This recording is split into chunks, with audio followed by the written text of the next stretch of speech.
So, how can you look at your identity? This is for everybody. How do you look at your racial identity and use what you've learned from it to help deconstruct this delusion we call racism? Pastor said a moment ago, he who the Son sets free is free indeed. Juneteenth is the day that has been historically known as the day that African Americans, 2 years after the fact, were made aware that they had been made free. And some of us today are still in bondage in the mind, in bondage in the spirit, in bondage of chains of all kinds of things that are holding us down, holding us back. I love the Juneteenth Festival. Yep. It gives people opportunity to learn about history. I don't see It's a nobody time else of here. togetherness. There's Y'all can't step from over there. multicultural crowd out here. People enjoying the sunshine, people being people, realizing that we're unified, we're one. You know, wherever brothers are together, there's unity. The action of freedom is being aspect. I don't even like the word, using the word racism, because it doesn't really fully, I feel it doesn't really fully explain what we kind of experience. I feel like the word would be white supremacy. Okay? And the reason I say that, and colorism, the reason I say that because it is something that affects not just the black people here, it affects people in all other countries. It affects people in India, it affects people in Asia, because there are people that are our skin color or darker in India who are discriminated against. There are people, there's colorism in South America, there's colorism all over the world. But white supremacy is actually the problem.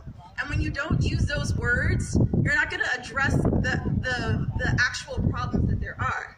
I feel like white supremacy is definitely something that affects me. It has affected my life. And it affects many other people. And I don't want you to be scared of that word. I want you to understand where I'm coming from. I really love living in Bellingham. It's a great family town. I got my family. I get to hang out with them. I find that socially, if you know who you are, y'all know how to step? You must be from the west side. Really respect that. Well, I'm from the south side too, and I know how to step. I learned how to step when I first came. Community. I love the fact that we can express ourselves. Ain't you? Afro, openly non-apologetic queer male who was afraid to stand on this mic today because I thought my flamboyancy would offend people. But my committee told me, you go and be who you are. And guess what? I'm being who I am. Fabulous as I want. Get into it. What are your attitudes towards minorities or African Americans like here in the area?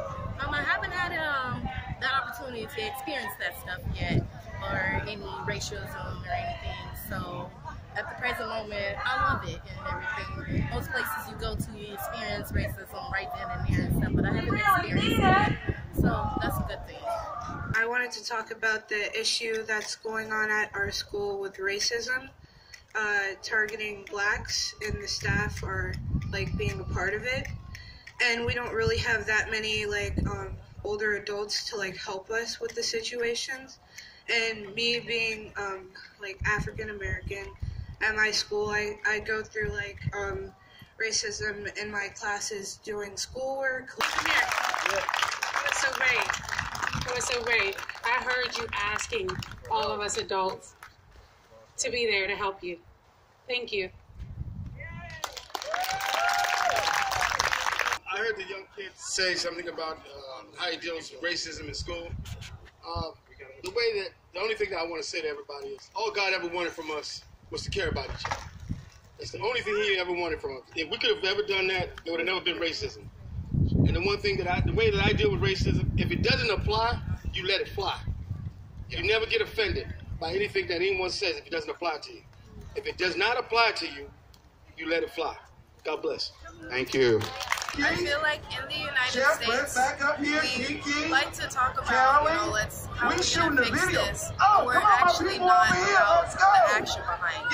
Yeah, my We brother, do a my lot of sister, talking let's about how to go. fix things, but Ryan, let's not go, enough my action brother. on actually making and fixing those things. Come on, So Ryan. in other countries, you know, Come on, especially Ryan. within like European countries, there's Just actually let's laws go. against Come being on. racist where there's Ryan, punishment let's for your go. actions and your words. shooting and the everything. video. And I feel like the United States could move Let's towards go. that step and making Margo, their let's actual go. consequences for people's actions. Hey, and let's their go. words. You know, when you talk about your birth certificate, my birth certificate and my family's birth certificate says white, which has always been a problem for us because in my family, we never have considered ourselves white. And so our behavior, I guess, and our interaction in the United States is, has always been, for me, almost a conundrum because I know who I am. I am a Mexican woman that comes from a long history and generations of working the land as farm workers and peasant farmers in Mexico, and that history has been passed on to us by my father. So we know that, but there's a lot that I've noticed about the impact that being an invisible human being causes to us in the United States. Some Let's are go. more politically We active gonna slow it than down a others. little. I choose to be more kingdom active. Yeah. I believe in God's government. I believe the government rests upon Jesus' shoulders. And we must learn to love each other. Listen to me, people. We must forgive and learn to live for one another. Oh, we must learn to love each other. For we are one in the Spirit of the Lord. Just remember, God's not finished with me yet. Thank you, Mr. Garrett. Let's give him another round of applause.